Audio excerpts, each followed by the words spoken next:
Еске алу асына шақыру. Қасымхан Қабыкешұлы. Таудан биік, теңізден терең әкем, ел кеткен еңбегің ерен әкем. Адамзаттың асылы әз пайғамбар, содан кейін тұрады менің әкем. Судан таза, сүттен де әппағарың, ешкімнің ала жібін аттамадың.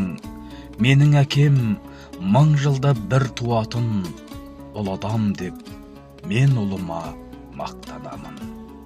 Кешегі мен әкемнің бүгінімін, кекілін жел тараған құлынымын.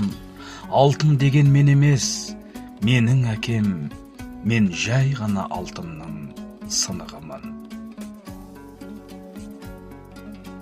Қабыкеш Есенбайұлы. Үміт Садықанқызы. Атамыз Қабыкеш, апамыз Үміт.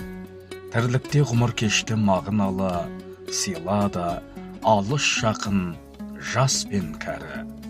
Бар немереге сара жолды салып кетті, өздеріңді сағынады бәрі.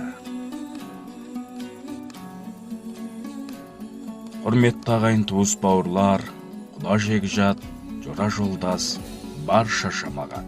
Сіздерді Асқар-тау әкеміздің, ардақты атамыз бен әжеміздің рухтарына бағышталған еске алу асына шақырамыз. Еске алу асы 18 қыркүйек 2025 жыл сағат 18:00-де басталады. Мекен жайы Қарағанды қаласы, Тәттімбет көшесі 18А. Той грант мейрамханасы.